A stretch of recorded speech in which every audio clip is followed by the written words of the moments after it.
Welcome to the Av Podcast with Cal C on South Sharav Radio.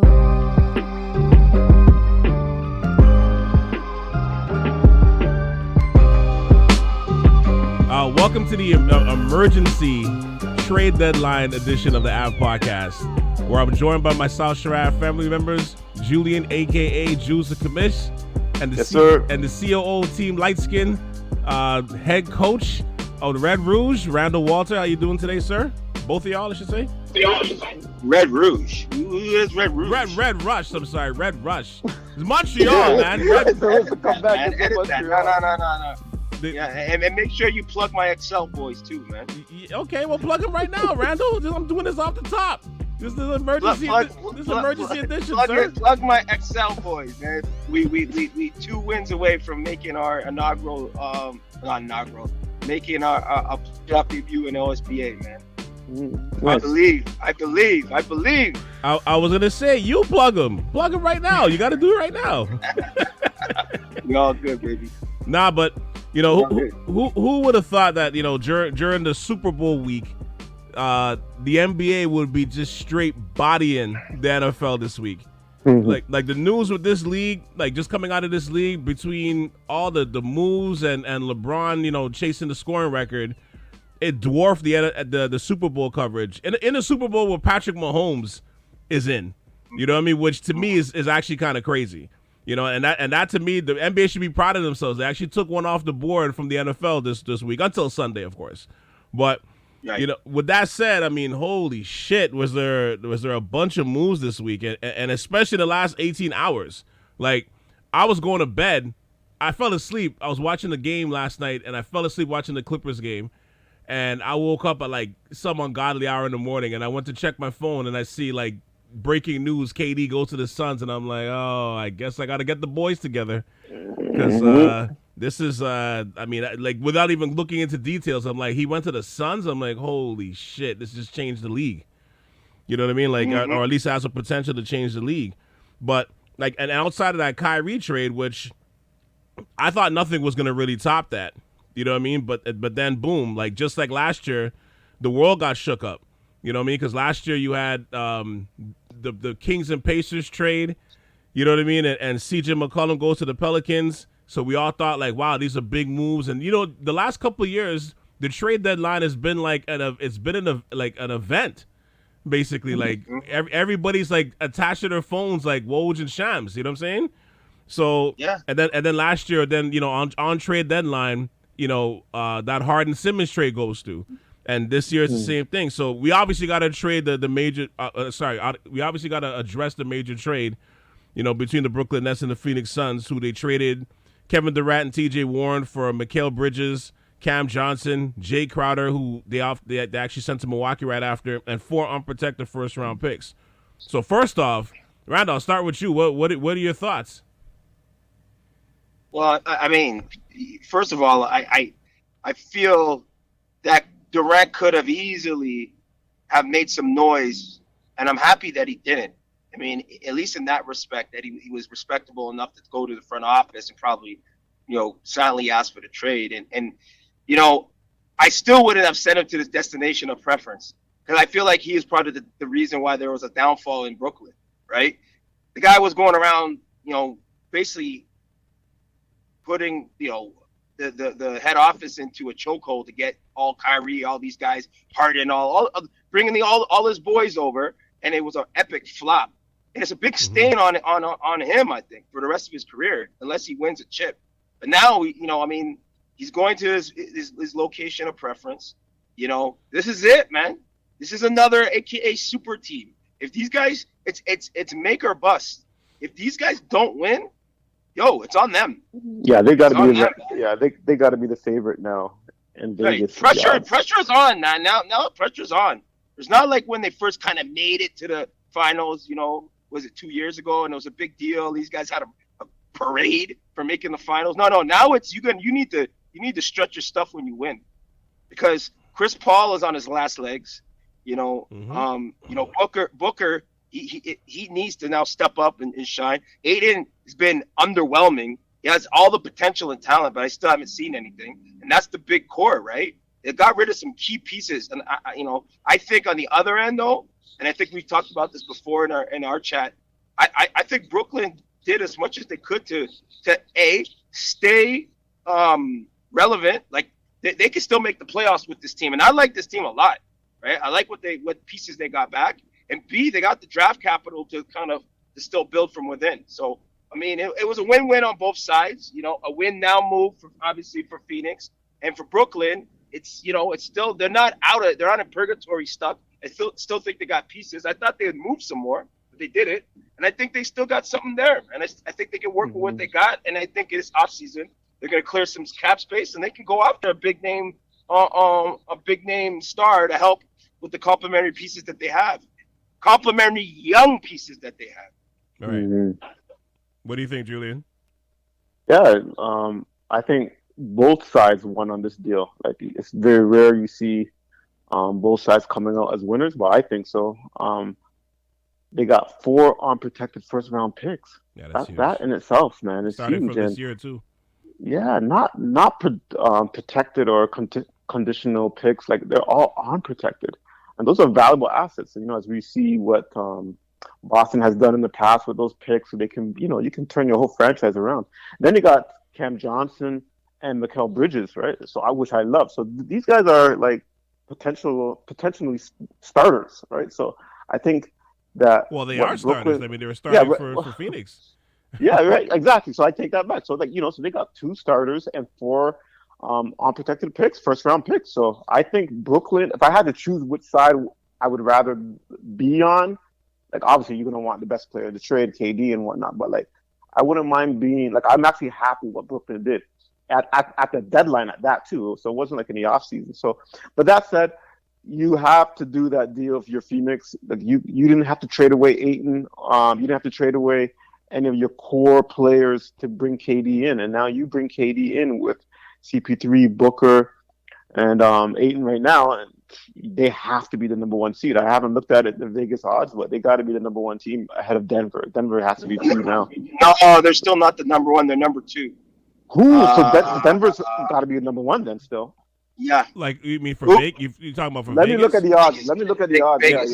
No, Yeah. it's the Celtics. The Celtics are still number 1 Celtics right now. Celtics are number 1. Yeah. Oh, okay. Really? So coming out the West then, maybe still. And is Denver still coming out the West as number 1? I think Phoenix is number 2, No, and then I think Phoenix is number 2. Yeah. Yeah, and then I think after that it's either the Bucks or Denver. I can't remember which order that's in. Oh, wow. But the Celtics They still got Celtics over. Wow. Yeah. Okay.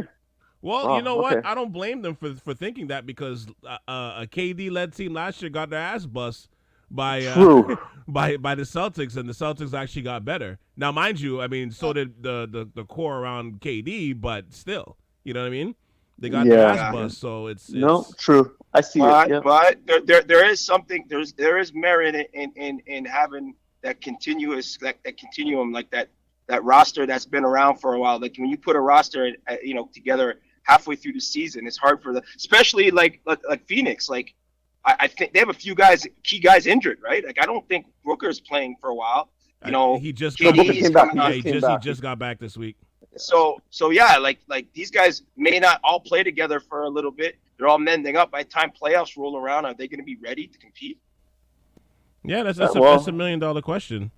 That's $1 million question, I guess, in that aspect. But let me start with saying this as well. According to Jaron Greenberg of NBA TV, I just want to make sure I get this right.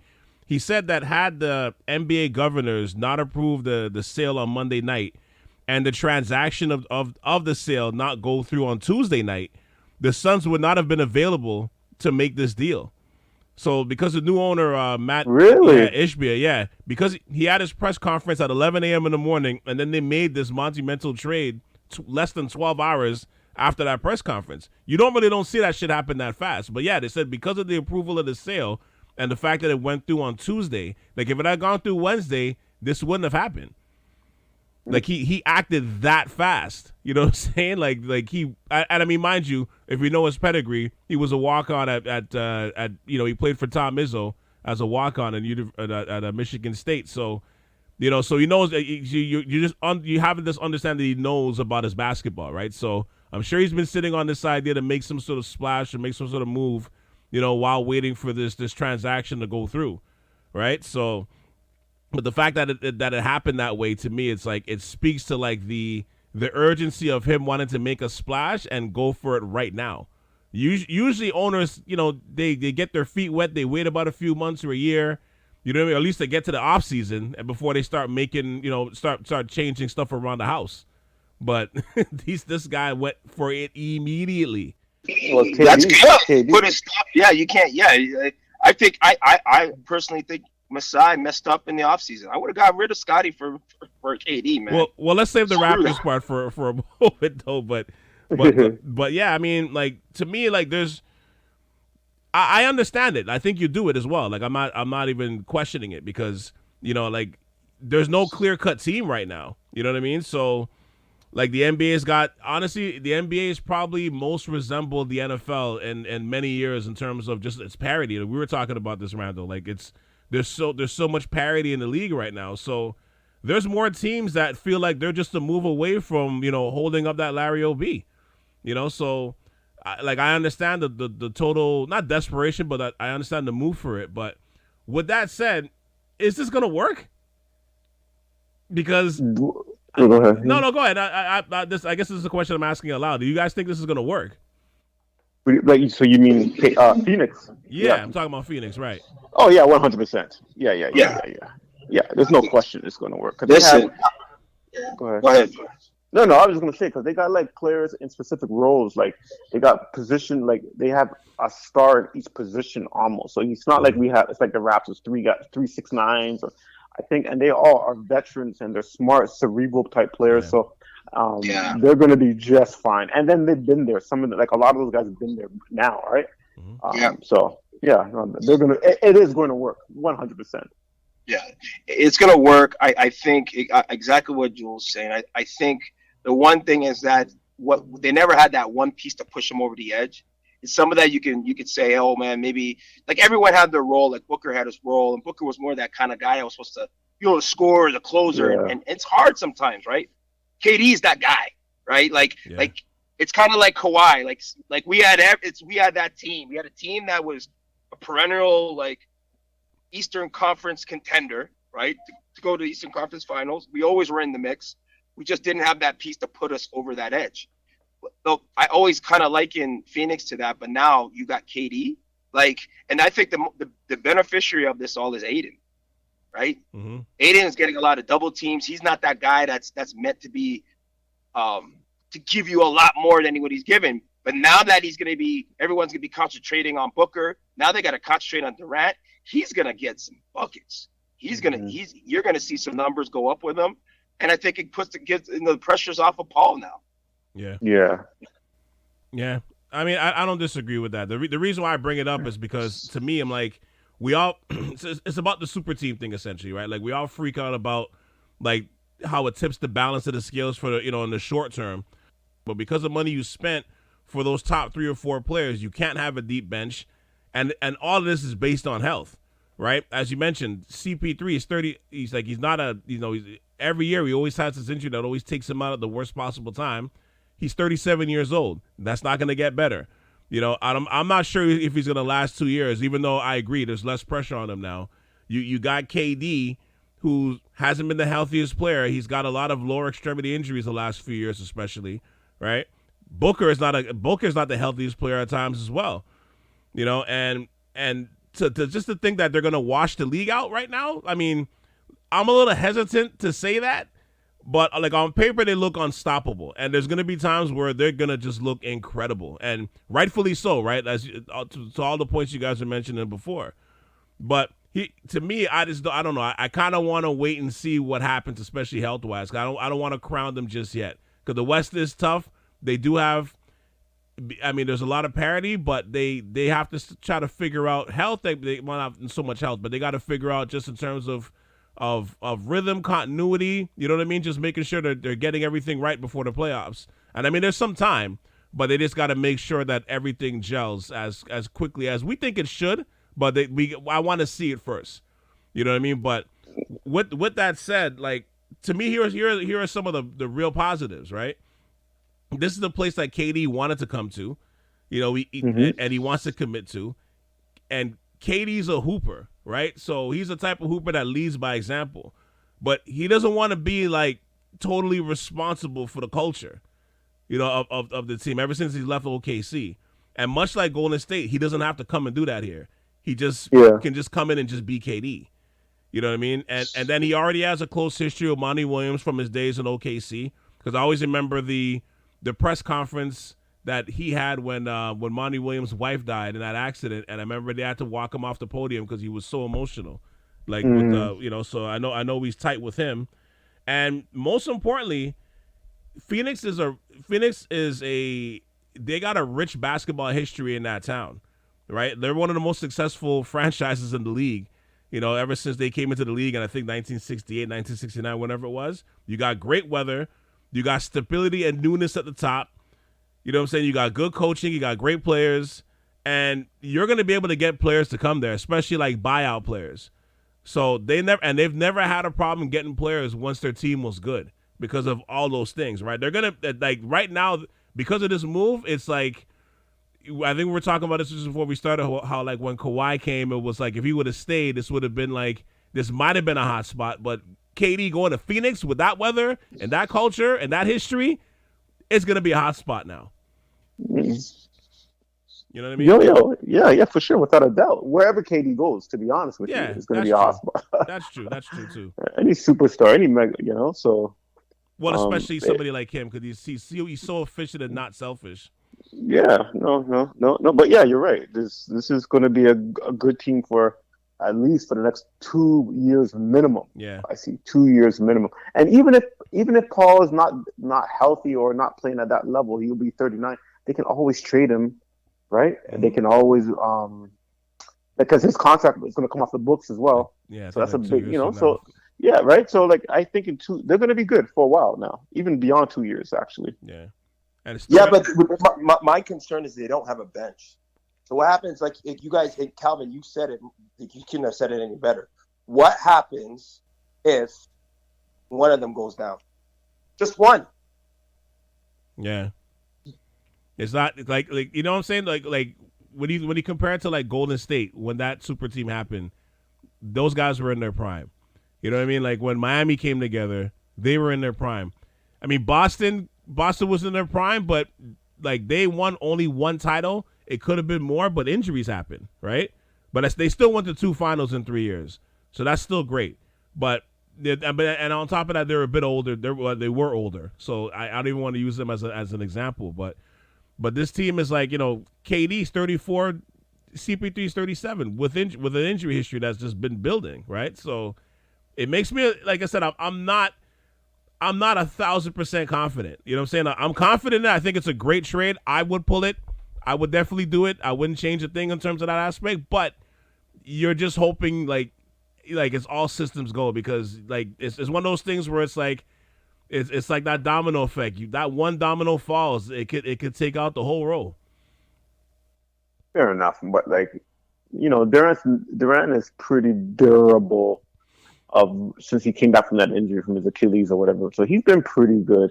Booker, he's been hurt the hamstring this year and all that, but I don't know. Chris Paul, a couple of years now, right? With like a hand. Okay, well, I don't know. I still think that even if one man goes down, they'll still be fine going into the playoffs. If somebody goes down in the playoffs, then yeah, you're right. But they're gonna be fine.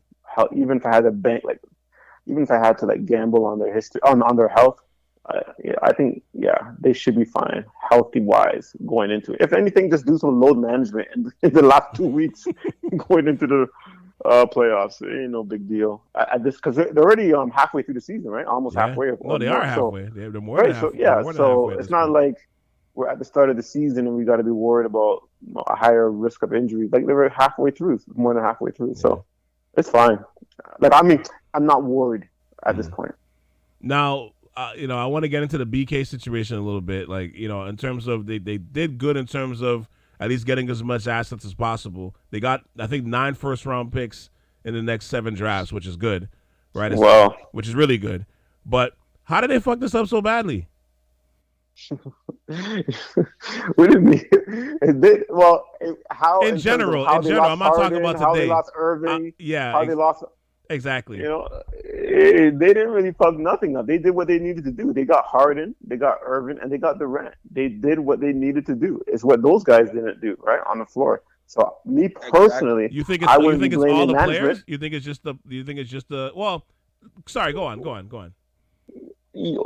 I think the onus is on those players. They did. Durant wanted Irving, wanted Irving, or they came together. I can't remember, but then they got Harden. They did what they needed to do. Like, I don't know what more. You've got the big three. What more do you want from the management? Did they want Nash? The players did. The coach. No, the players did. Yeah. Durant. I know Durant did and whatnot. So even then, like, sure, coaching has a lot to play in it. I don't think it's the end all be all in terms of why they were who they were, like in terms of Brooklyn specifically. Like Nash was a rookie coach and whatnot, but they had the talent. Most of the time, it's the talent that's going to take you through, right? And then the coaching, in my opinion.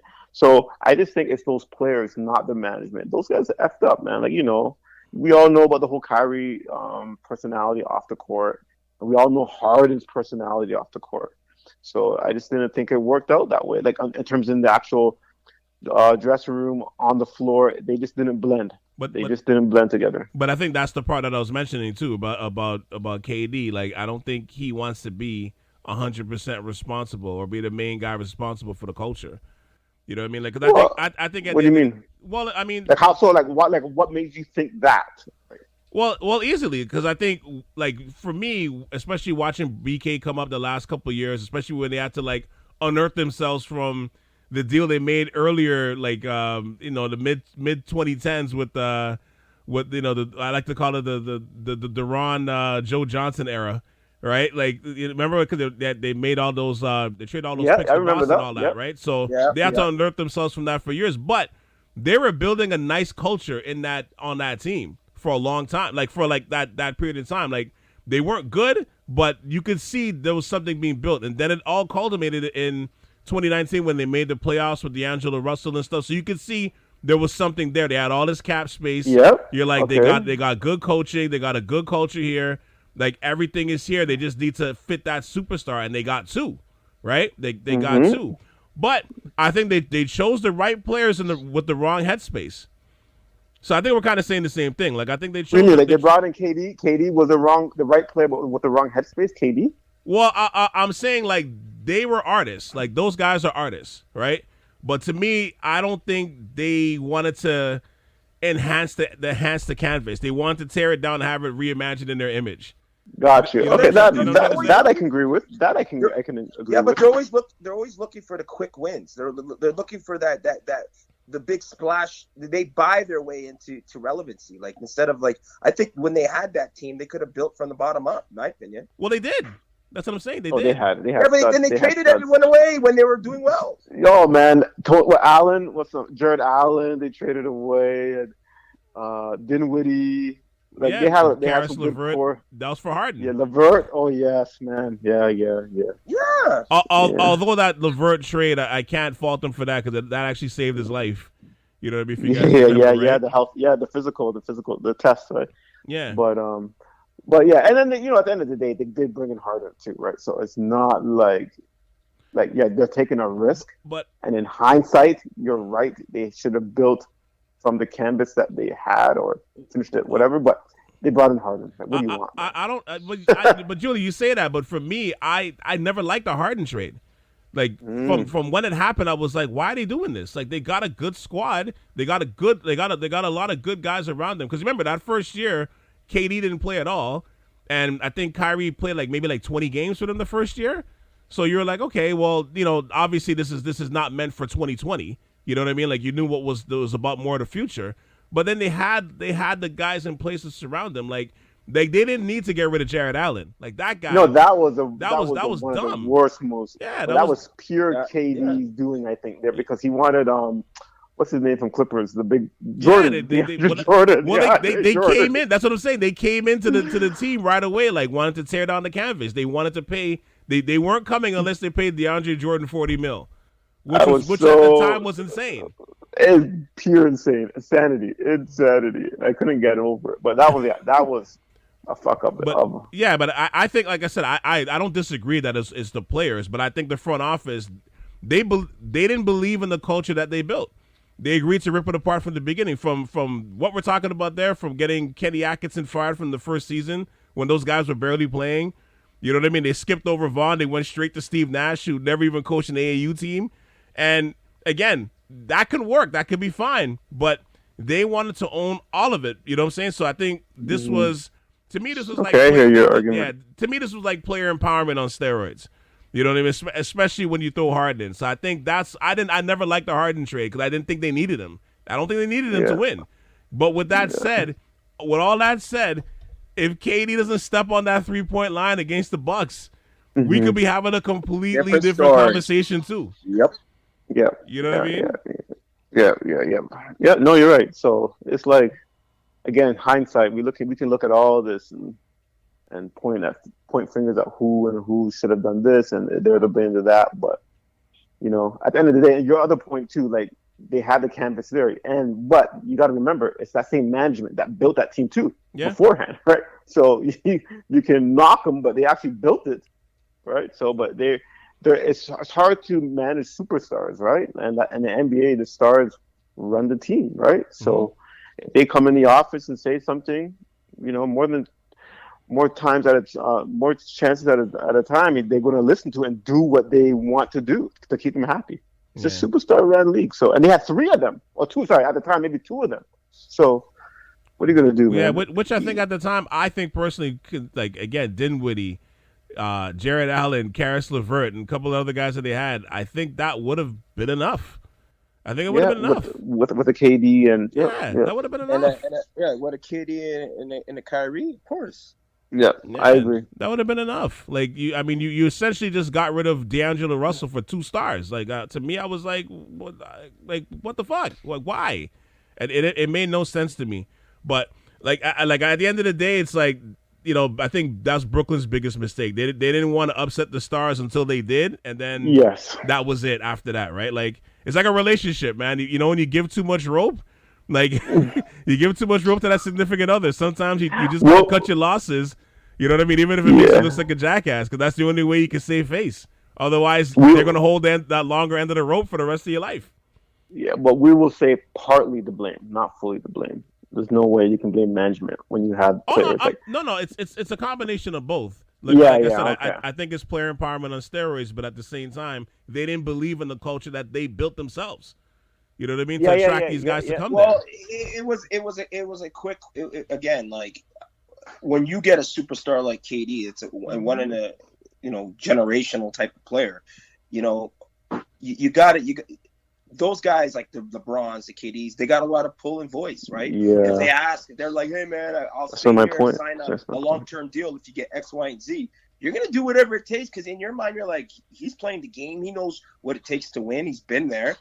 Okay, let's build it. If they build it, we'll come. They've got the money. Well, let's do it. Let's go after it. But right? But the thing is, they built it and he came. I mean, look. I mean, they were attractive enough that New York had the same cap space, and the Knicks, I should say, and they ignored the Knicks and came to Brooklyn.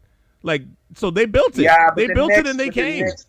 But the Knicks, they're known. Yeah, they were a mess. So yes, to be a mess. 100%. Well, before we get to the winners and losers part of the pod, you remember, especially, I'm not, I'm saying this to both of you, but I'm really talking to Randall. Remember, we got our annual State of the Raptors episode coming in a few weeks. So with that being said, with all the news and the speculation of what the Raptors are going to do, maybe I should start with Julian first. Are you satisfied with the Raptors' less is more final result of the trade deadline? No, I'm not satisfied. No, and no Raptor fan. Response. Go on. Sorry. And no Raptor fan can be satisfied with today's results. No Raptor fan. There's no bias in me saying, oh, you know what, with Pirtle, I see we should give him a chance. How this team can, how far they can go with Pirtle. No, you're not going to hear that from me. We had an opportunity to either retool. And I don't think Pirtle is like a full retooling. It's like, it is retooling. I don't want to rebuild, right? I don't want to be trading away everybody. But there should have been at least one trade today. And I will be thoroughly upset if these players opt out, like Fred VanVleet, and they sign somewhere and we don't get nothing for him. Is Gary Trent, does he have a player option too as well? He Or does. is this Yeah, Fred VanVleet? he does. If these guys opt out and we don't resign, like at this point, we got to do like what Green Bay did with Aaron Rodgers, right? You know what I'm saying? Like just sign these guys, sign them to even crazy money. I'm serious. We have to, and then trade them in the off, like throughout the year, because otherwise we're going to lose them for nothing. And I'm thinking now at this point, this is our only option.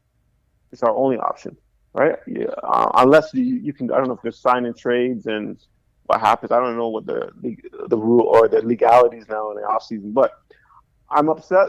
I thought we should have got more. But I was just saying earlier to you guys, like at the end of the day, I wish I could see what proposals were on the table. Oh, you're gonna see. They're all gonna float out. We're seeing ones that are coming up from the summer, right before the trade deadline. We didn't know of, right? It's coming. Yeah, I hope so, because winter is coming. In Toronto, like those Masai proposals, or like you don't really see those leaked out like those other organizations for some reason. I don't see them. So it's going to be. Why did they build so much hype? I know. They're the ones who helped build this hype around. And that's what I was saying. It pissing me off because normally they never hear created a this. word. Yeah, They created this monster. Holding OG out, like he's hurt his wrist to stay out. Please, these rumors. But you know, I have trust in Masai. I know you lost it, Randall. I still have it, and I'm believing that he didn't get what he wanted. Now he may have overappreciated or overvalued his players, but I'm still have faith that he didn't get. And at the end of the day, we can't just give players away either, right? Right. Like I'm not going to just trade Fred VanVleet for Terrence Mann and a first round pick. You know, like no. I don't care if he's a potential rental player. I'm not trading him for lesser value that I think he's worth. I'm not doing it.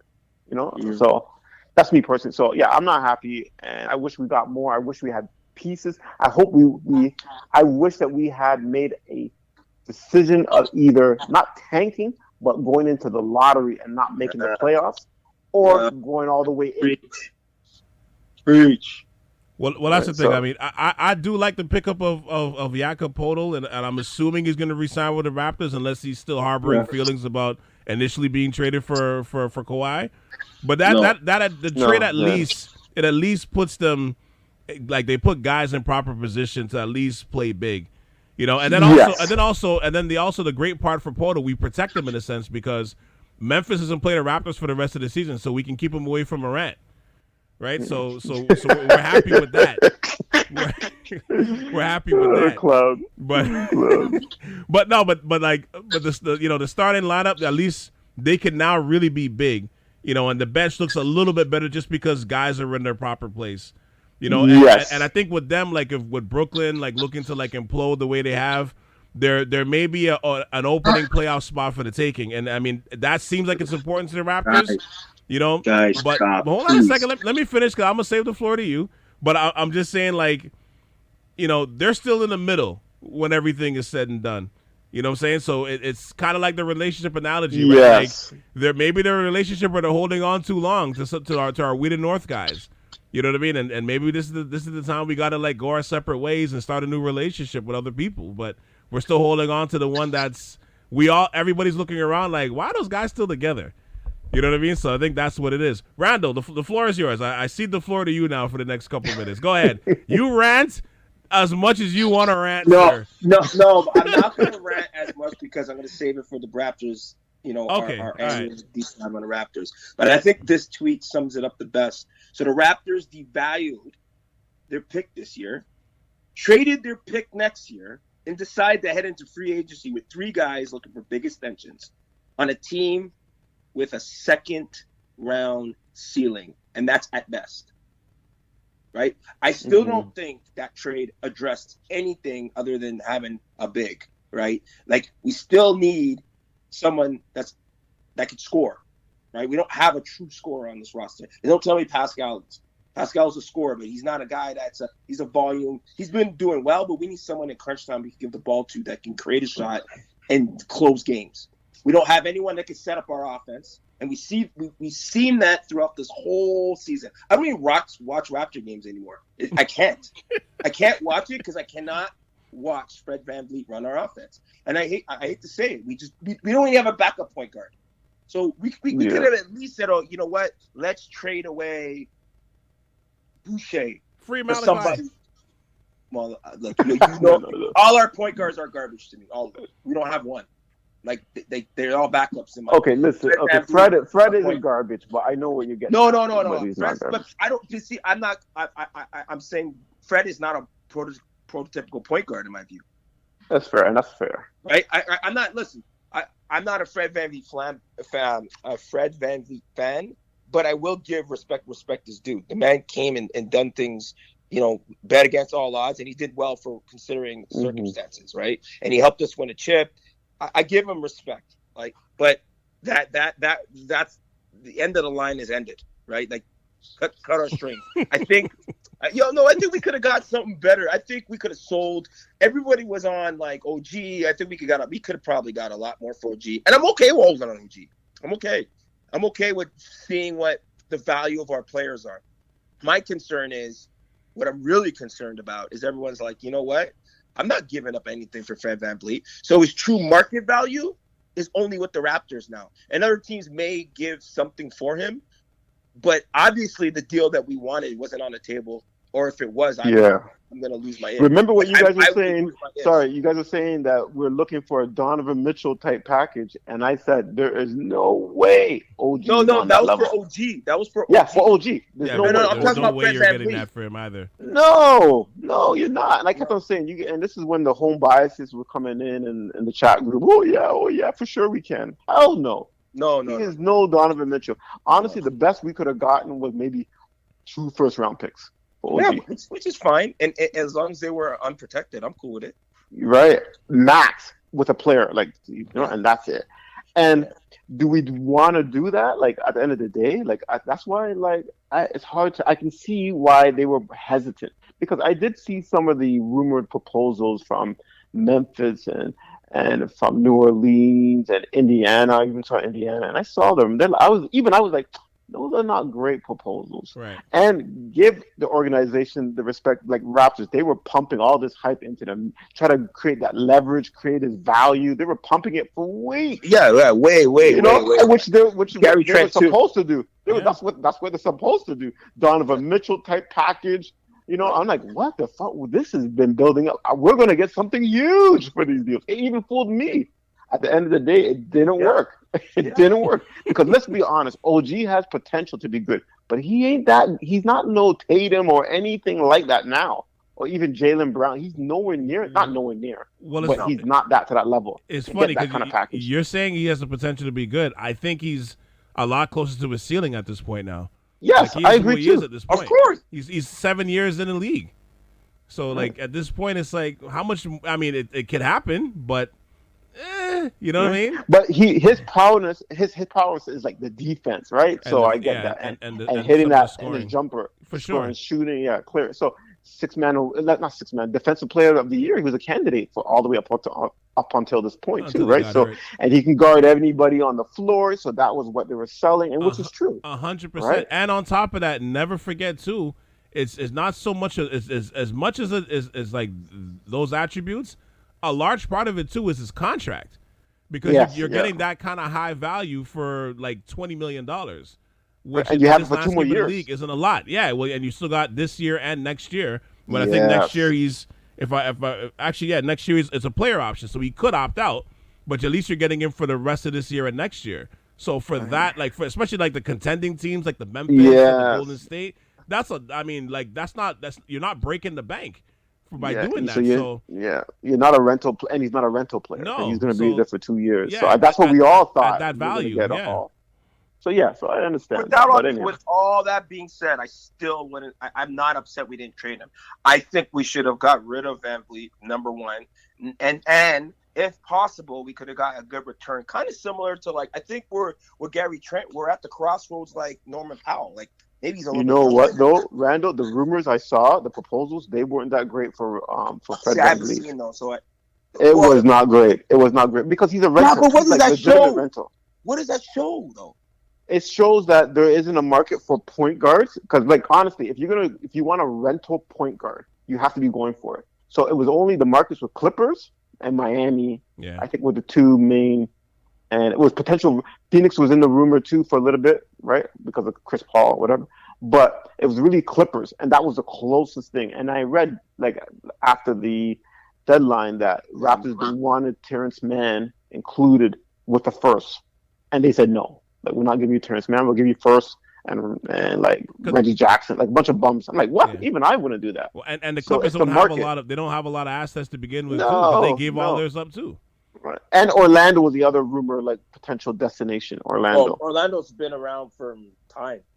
right? Yeah, from time. And they were off, and I didn't like the package either, really, right? So it's like, yeah. Anyhow, it's just the market too, right? So you got to see what the market is out there for point guards, and like for rental point guards.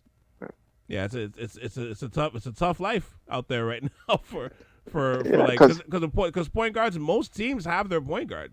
Yeah. Most teams And have. you it. gotta- except for the Raptors. No, we have a point guard. Come on, don't shit on Fred. And I said this too. I'm not against. I know you guys are not gonna like it. I'm not against bringing back Fred. I'm not. Oh, come on, Jules, stop I'm it. just upset. Like, there's no Stop way he's not a it. max. He's not a max player. For the right price, Fred is. I can't listen to this. He's a serviceable point guard. He can shoot. This guy's almost averaging almost like a double-double the last like 2 weeks. He's not a lead point guard. He's not like and we've seen this since. Did you say Larry elite was or league? done. He's not a lead point guard. Lead, He's a guard like, and this is a crazy, but I would even say this. I would even rather Ben Simmons. Let me hear. Ben Simmons. Stop. Now you're No. You're being Listen to me. ridiculous. Listen to It me. is. No. If you kept Van Vliet, right? You keep Van Vliet, and you have Van Vliet paired with Simmons in the backcourt. No, I thought you were comparing Ben Simmons. That you would rather Ben Simmons. As No. the point guard over Fred I'm VanVleet. saying that's like he needs another Oh, Gotcha. okay. Yeah, well, yeah. facilitator. All right, I got Oh, you. yeah, Like, that's so like different, you yeah. could I balance thought the you two meant out, trade right? for him. Oh, okay. Yeah, I'm like, No. come on, stop. No. Stop it. I'm not Fred is that- averaging like 20 points, 8 assists. Like, Yeah, what are but you these talking those about? are empty stats, man. On a crap team. No, he's been doing that for a couple Yeah, of years now. No, I'm being Jules. honest. No, listen, this is nothing about being biased. He's been doing this for a couple of years now. This is how he got the contract to begin with. Yeah. He's been putting up numbers. No, Yeah. I'm telling you. And he shoots at a high percentage. Shooter. Three- No, he doesn't. All of those things. His He only does not issue shoot at a high is his percentage. his three ball. I'm talking about his three ball. Most point guards don't, but I'm saying his three ball. His main issue Calvin, is what's that his- he's not what's his- tall. hold on. He What's his- can't No, defend. his percentage this season is not good. It's No, horrendous. over- Not good. Overall, like I'm saying, like in the last 3 years, his three ball. If you compare it like to any other point guard, I'm telling you. Okay, yeah, that's fair.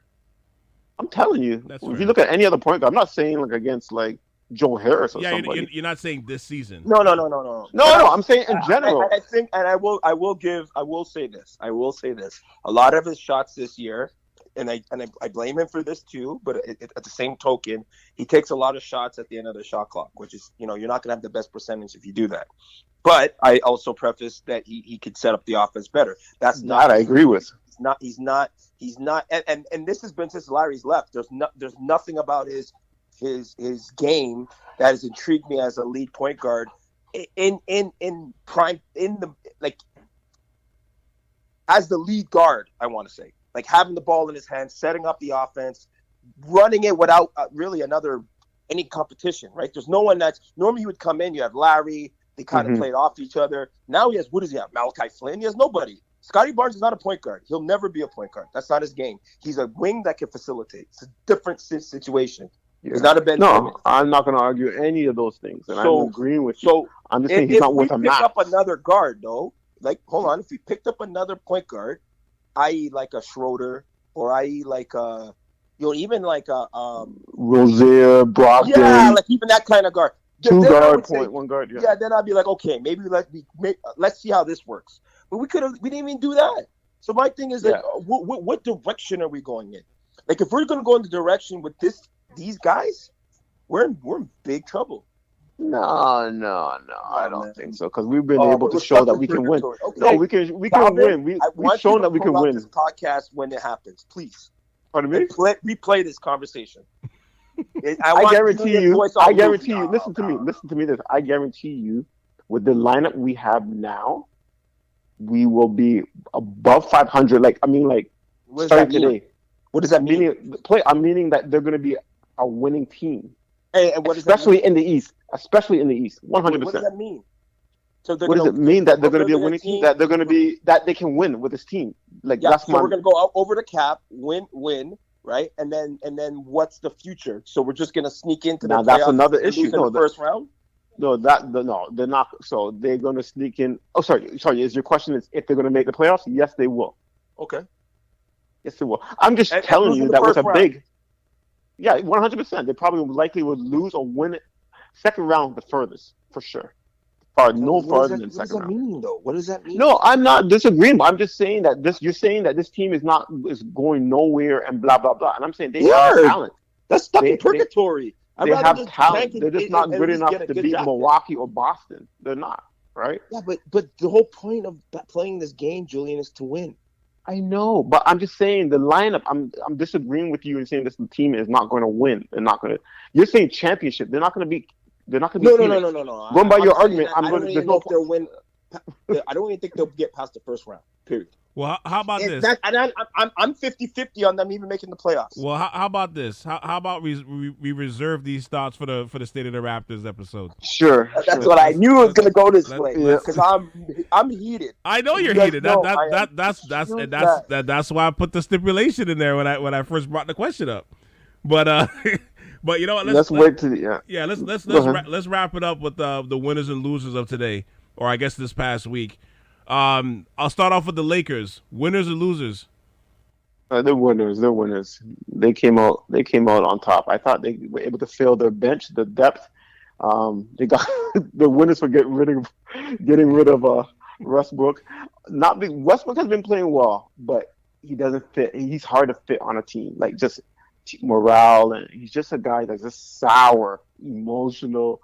I don't know, but I'm not a huge fan of D'Lo personally as a point guard, but they give them another shooter. It gives them another shooter, right? That can shoot outside, and that was one of the biggest holes. So who else did they get? They got D'Lo, Malik Beasley. They got Jared Beasley. Vanderbilt. I like Beasley. They got Beasley. Rui earlier. Who? Match it. Oh yeah.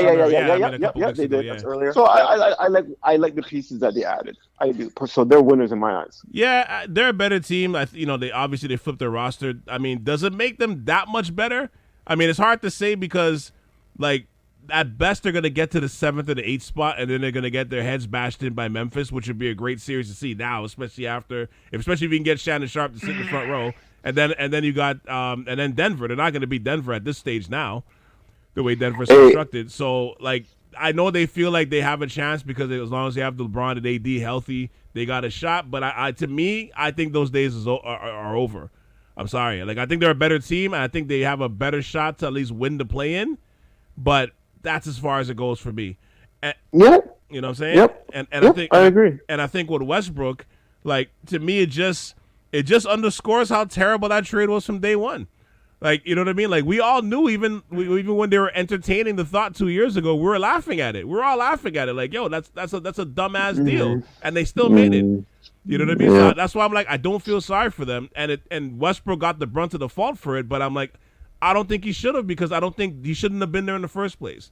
He's a guy that needs the ball in his hands, and if you're a point guard playing with LeBron and you need the ball in your hands, you're not going to be successful because he needs the ball. So Agreed. So it is what it is. So that's why I think it was just terrible from day one. So just to me, it further underscored how terrible that trade was.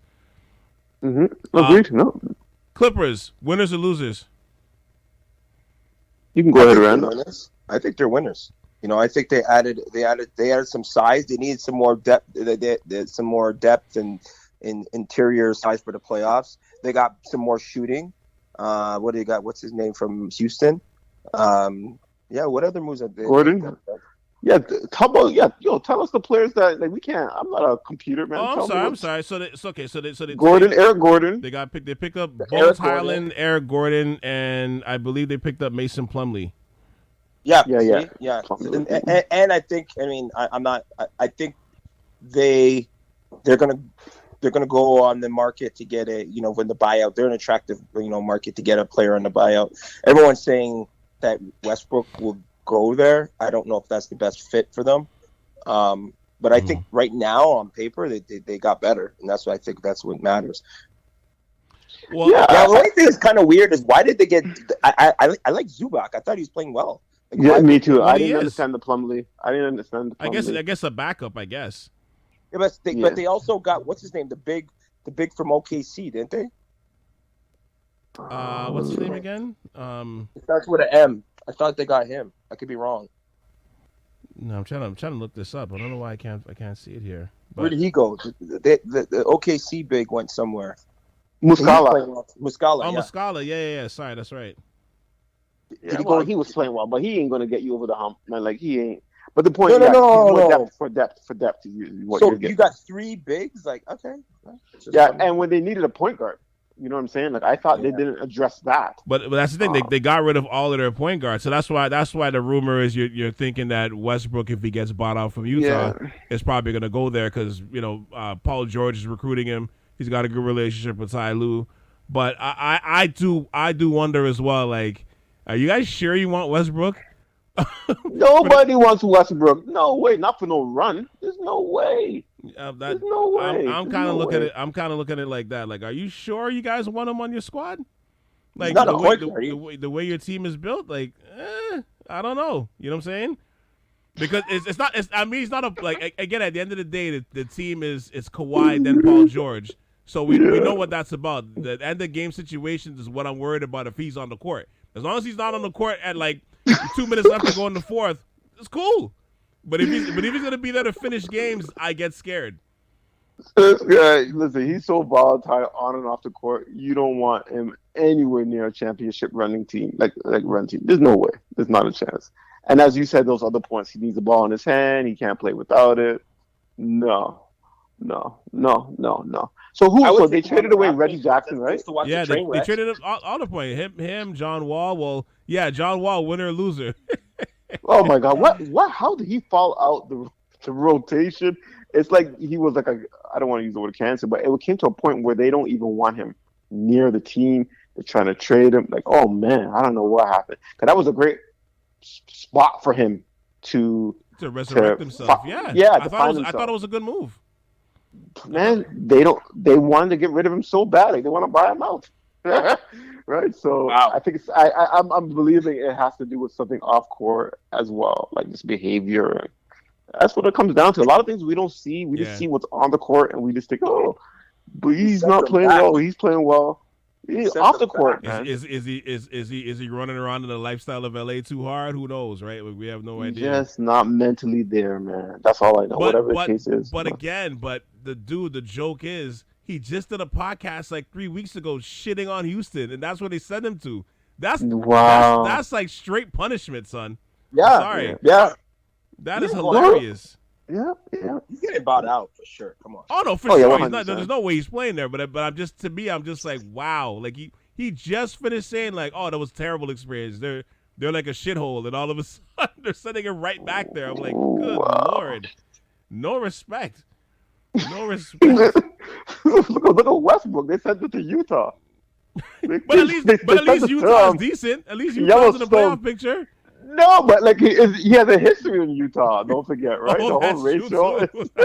That's why the fans hate him. He's running like. I forgot about that. To Yellowstone. I forgot about that. Yellowstone. Yo, you're going back there. Oh, yeah, I forgot about that. Yeah. But I do think that Wall going back to Houston is worse. Come on, let's be honest. You guys sat out for like 2 seasons. They're both equally random. They're both equally hilarious to me. Both equally hilarious. I was dying when I saw Westbrook going back to Utah. I go, Utah? You know LeBron said, yo, send that nigga back to fucking the worst place possible. Utah. Do it. Yeah, man, 100%. And you seen how the way he was carrying. Like, I know we're not talking about that, but when LeBron broke the record, well, like, I want to know your thoughts on that. Like, what AD, like, he was sitting down. Like, was that really a big deal? Or Westbrook?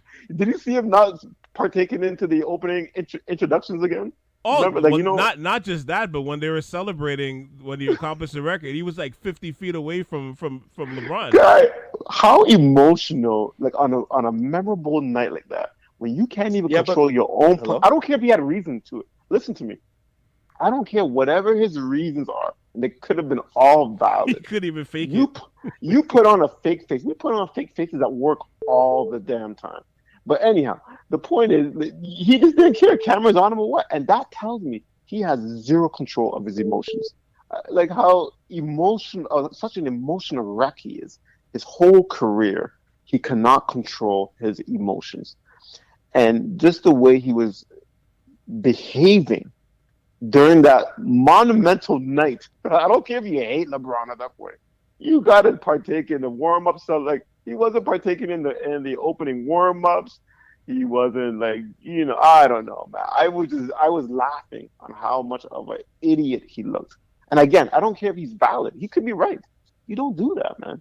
You don't. But anyhow, I wish I could. I thought I saved the picture before we move on to the next team. I thought I saved the picture of Anthony Davis' face on the bench when he broke the record. what was that about? I don't know. Yeah, I didn't know AD had a problem with LeBron. No, me neither. Nothing. That's what I'm asking. What was that about? I don't know. But it just seemed like he was so unimpressed. So I don't know. Maybe something was said. I don't know. Who knows? Maybe something was said during the game. You know what I mean? Maybe he got hurt again, and he was just milking it, like he was just hiding. Yeah, that's what I was gonna say. Yeah, I was Who gonna say we knows? may be overreading it. He might have just been not paying attention, not knowing how much that was the possession that could have got him. that He record. watched the whole thing. He knew exactly what was going on. He knew exactly what was going on. It was it was interesting to see. It was a weird. I didn't watch it. I didn't watch it at all. Like when it happened, but from what I was told, it seemed weird. It seemed a little weird, for what I mean. And then when you see the pictures, like the pictures, I wish I had the picture to send it to you right now. I thought I saved it, but it didn't help. We have it. It's in our group chat. Okay, yeah, the picture definitely didn't help. I know that we had the video, but the picture didn't help. The Pacers, are they winners or losers? Because today they got George Hill, Serge Ibaka, 2 first-round picks, and Jordan Nwora. I don't know if that moves the needle for them. I don't know, George. What do you think? I didn't see anything impressive about that deal. Well, I was kind of wondering why would they get those kind of vets right now? You know what I mean? Like they're so young. I thought they didn't need that vet presence. Like not at least until next season. Like, do they think they're gonna make some noise in the playoffs? Like, why would you go after George Hill and Serge Ibaka? You know what I'm saying?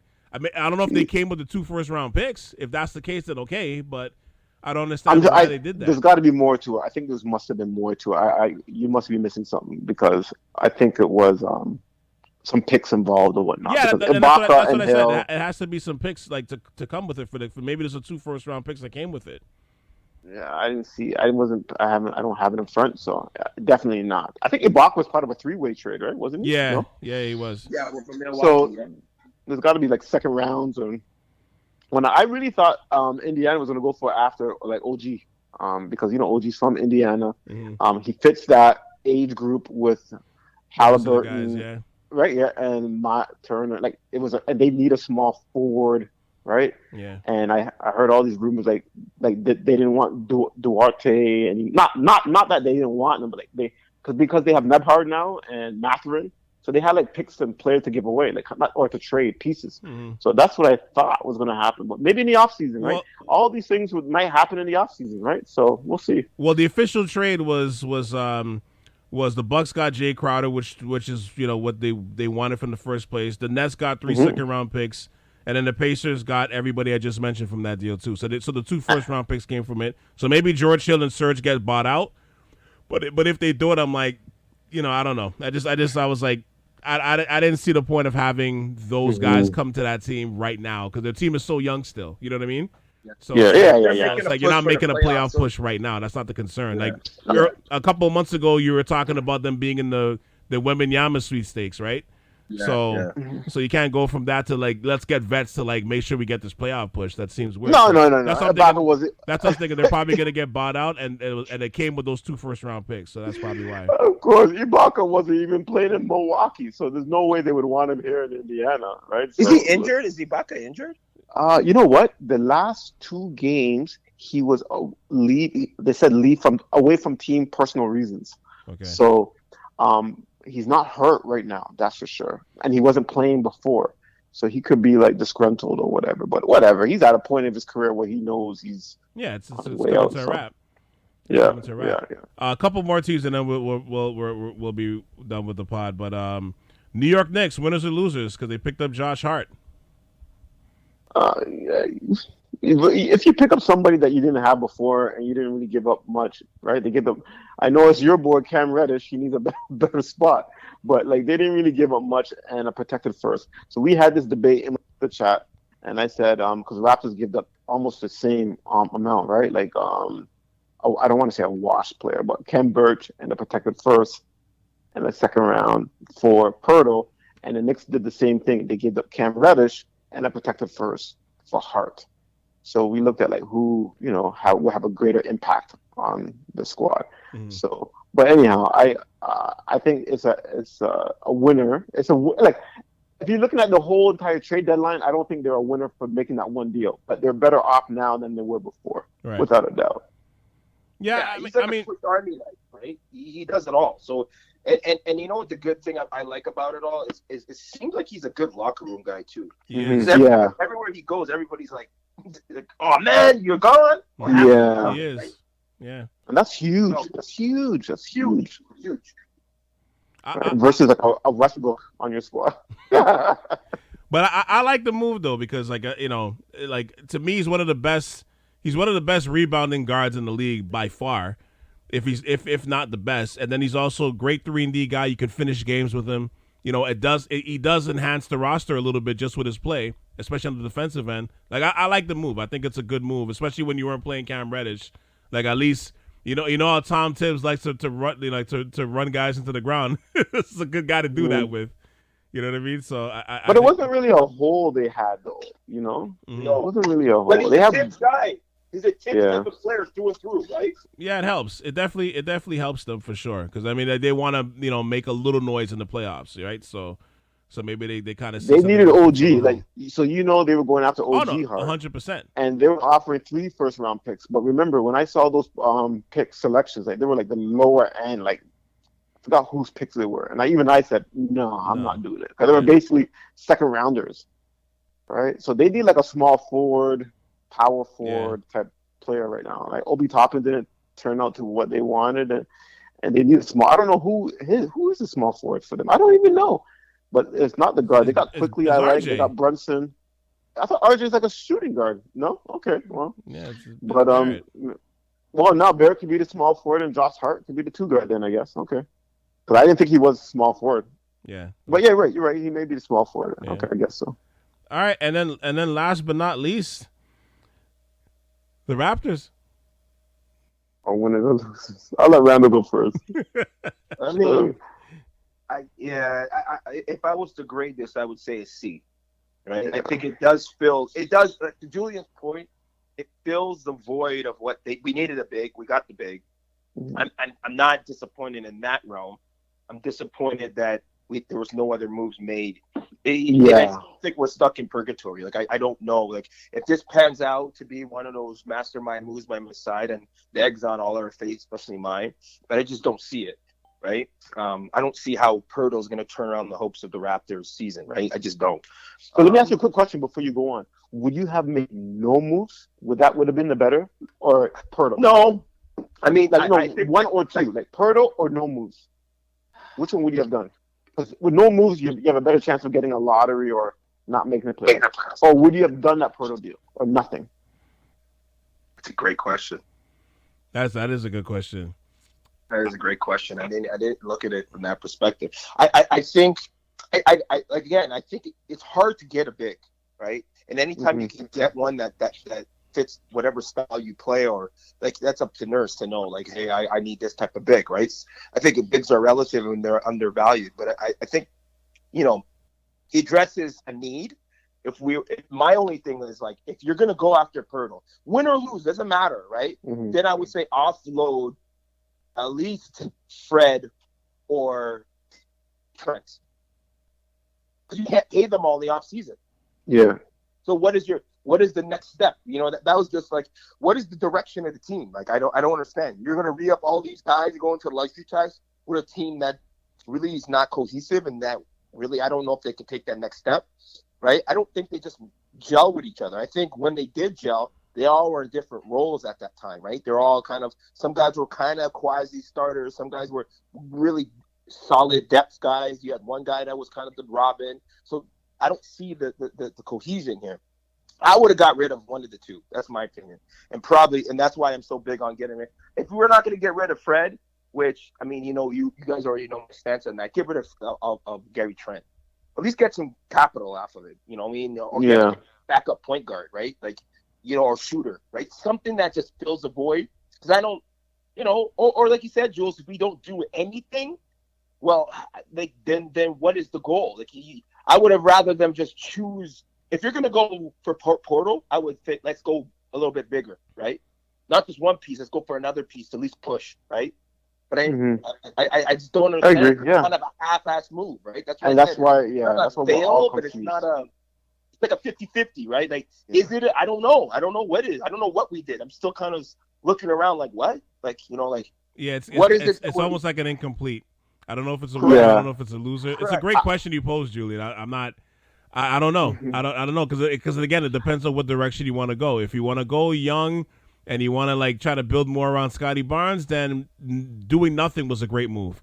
But if you want to try to make moves and maybe take a shot at getting something big in the offseason, you know, and you're thinking maybe Poto can help with that, then this move was a winning move.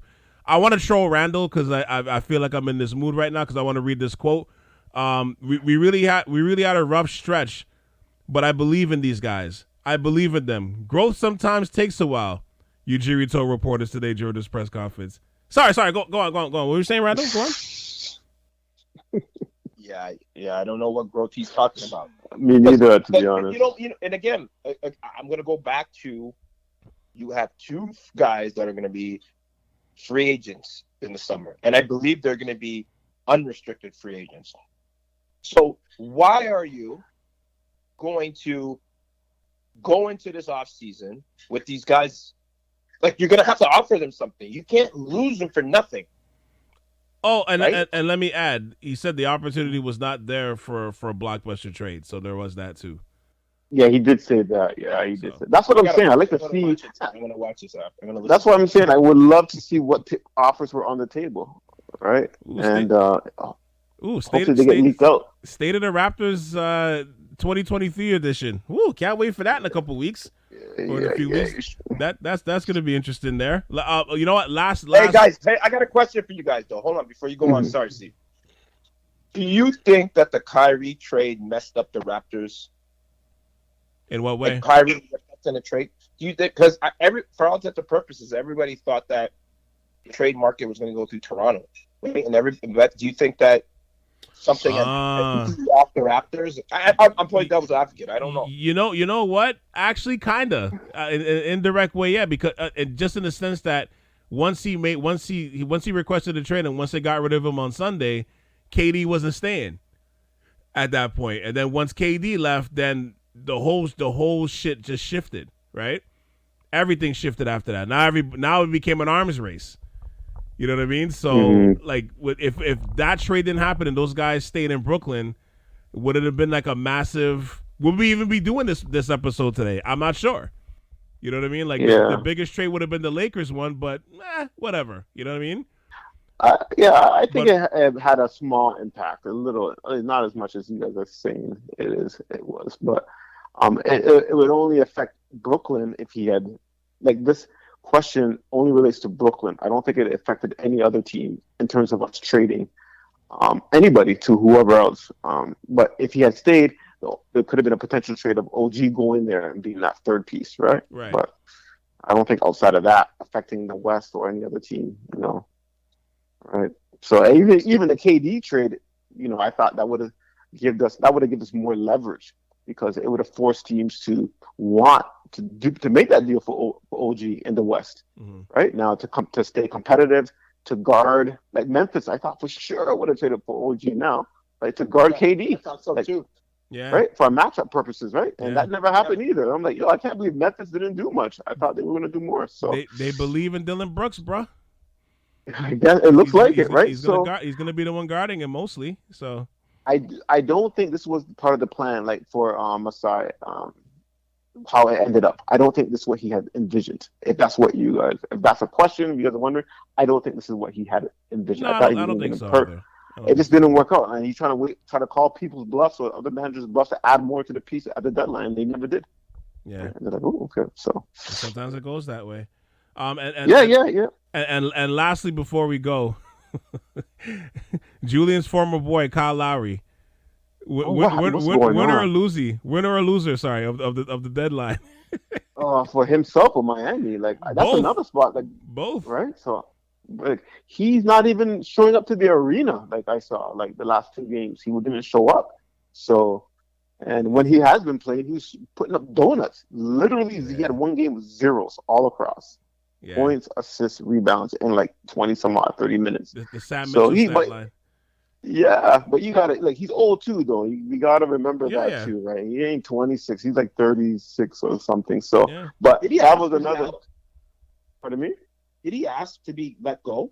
There was like I never heard that rumor, but the rumor was out that they were looking for an upgrade at point guard. That's for sure. Yeah.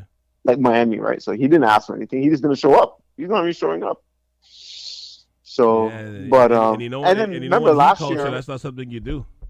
Yeah, still last year. Remember all those games he missed last year, personal reasons and all this stuff. So and nobody knows what those reasons were for. Too. still, yeah, that's Yeah. one thing that they kept those cards close to the chest. 'Cause Yeah. I thought by now we're here, but he definitely lost. Like, well, he won. He got that freaking contract. I don't know how he got that contract in the first place with Miami. No, 30, Again, 30 one of million those a year. things that 30 million one of a those year. things where the player Jimmy Butler said to management, bring him in and pay him, right? So same thing like KD and bringing in DeAndre Jordan and that management is listening to the superstars, and it was one of the worst moves ever. Yeah. So he's not a loser. He has his money in that aspect, but yeah, And he's got another year left for 30 million again, and a tax-free state. The great thing about this with him is you know, when he retires, he's got a great place to stay. He definitely does, and money to sleep on, so he's good. All right, well, you know, we'll wrap this up for today, man. But of course, I appreciate you guys for doing this. I guess it's like the second annual one, the trade deadline. As long as the trade deadline ends up being entertaining, you know, I feel like we got to do these because it's Sure. they're crazy. Like the last couple of years has been like must see TV, man. Like you're attached to your phone all day. You know what I mean? Oh, it's not even the last few years. It's every year. Every year. Yeah, it's been pretty You good. like you were highlighting that earlier, like the last couple of years of a couple of years. Well, Those days I from know Allen there's Houston, always Larry Johnson. I know there's always Way, excitement. but- I know there's always excitement, but usually it ends up being underwhelming. But I guess the last few years, a couple of years, it's been like, oh wow, no, this is better than what we thought. There's always excitement for the trade deadline. Let me get that clear. But I'm just saying that normally by the time the dust is settled, you're just like, oh, it's only these small moves that happen. But the last couple of years, it's like, no, there's been some blockbusters. Yeah. Yeah. No. So that's what I mean by that. But Randall, you want to plug Team Excel one more time? Go ahead, bro. No, I'm good, man. all good, man. I apologize.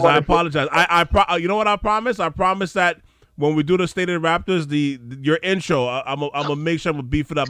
We just have to go on the fly, man, because it's it's an emergency one. So I just want to get it out to get ready to go. But I promise you, the next one, Randall, I got you. I got you for the intro. I got you. Thank you all for listening to the latest episode of the AV Podcast, the emergency trade deadline edition of the AV. Special shout out goes out once again to Julian, aka Jules the Commish, as well as Randall Walter for contributing to this podcast today. Come back next week, next Thursday, so on February the 16th, where we'll be interviewing the owner of the animated series Masterpiece Theater, Vision Poet from Philly, There's a lot of jokes, mad entertaining, mad fun. Can't wait for you to hear in advance and see. That one will be on YouTube as well. So make sure you check that one out. That will be on February the 16th. All right. So once again, as always, thank you for listening. We'll be back on Thursday on February the 16th. Make sure you click the like and subscribe buttons. Hit those 5 stars for me. And also, as always, check out the OG website at southshoreave.com. Once again, that's southshoreave.com. For Julian, a.k.a. Jules the Commish, and Randall Walter, this is Cal C. And you just tuned into the very special edition of the Ave Podcast on South Shore Ave Radio. All right, until Thursday, peace. We out.